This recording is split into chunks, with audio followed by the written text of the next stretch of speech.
Čia mes esame pas žmogų. Esam pas žmogų svečiuose.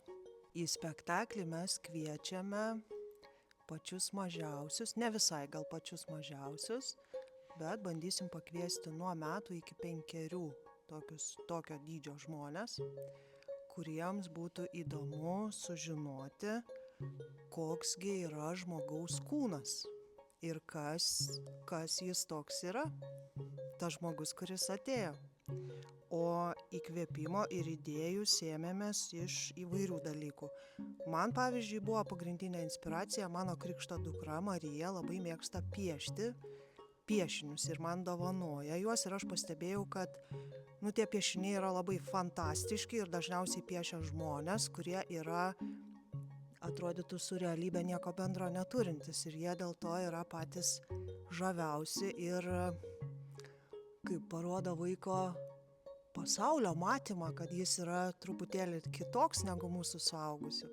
Ir kažkaip ta inspiracija ir kilo, kad pabandyti atliepti tai vaiko fantazijai ir leistis iš suaugusio perspektyvos, leistis pažiūrėti, kasgi ten yra. Ir mes pabandėm kažkaip defragmentuoti žmogaus dalis ir paieškoti, kokiasgi istorijas pasakoja kiekviena kūno dalis. Man tas žmogus mūsų toks neatrodo visai, kad būtų netikras arba nutolęs labai toli nuo realybės. Tos geltonos, mėlynos rankos, kažkokios akys didelės, kūno dalys paskiros, tai iš tiesų iki šito sprendimo tai atkeliavau bežiūrėdama siurrealistus ir būtent Juaną Miro, toks nuostabus dailininkas, kurio tapybos darbai, skulptūros, grafika šiek tiek primena vaikų piešinius, tokius labai pabirus, labai lengvus, labai keistus. Tai va čia ir buvo toks kelias, gal pagrindinis objektam, kurie atsirado spektaklyje. Ta defragmentacija tokia arba koliažo tas principas, jisai atveda į tokį visiškai kitokį pasaulį. Tai, kas gyvena mūsų sapnuose, tai, kas yra realiai, bet keičia savo būvį, keičia savo mastelį. Ir va, iš tų tokių atskirų dalių tas mūsų spektaklis visas ir susidėlioja.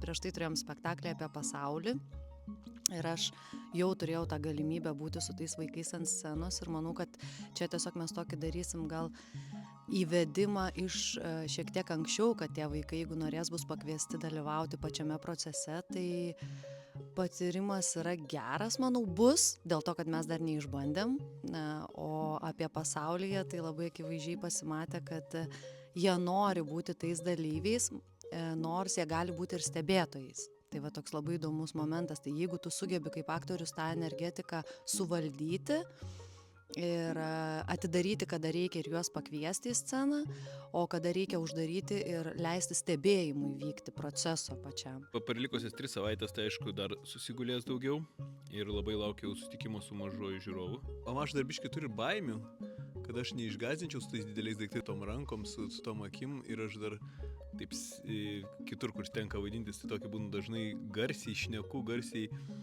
dainuoju, ką tai čia taip reikia švelniai, tai man pačiam tas bus iššūkis. O smagiausia dalis, nežinau, man labai patiko komandos, kurie dirbam, nes vienas pamylėtas tarp moterų. Tiesą sakant, mano CV šitokio spektaklio nėra. Tai čia bus pirmas kartas, bet aš nebijau tų vaikų, tik tai, aišku, gerai būtų neužminta ko nors. Kad nebijotų patirti, nes dažnai baimės jos sustabdo. Kad žmogaus kūną reikia pažinti.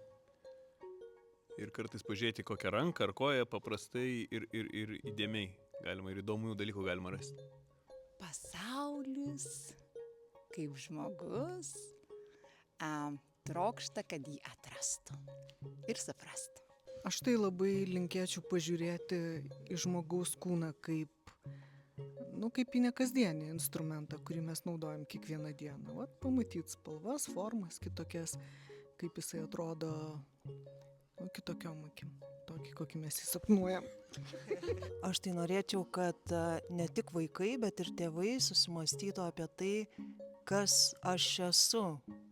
Ar aš esu tik tai kūnas, ar aš esu kažkas, kas valdo tą kūną, Ar aš esu atskiras, ar aš esu su viskuo susijęs ir esu tas, kuris ir kūrė pasaulį. Ir labai norėtųsi, kad vaikai ir tėvai nepamirštų, kad žaisti, fantazuoti yra pats svarbiausias dalykas pasaulyje. Nenustoti žaisti, nenustoti kurti ir nenustoti fantazuoti.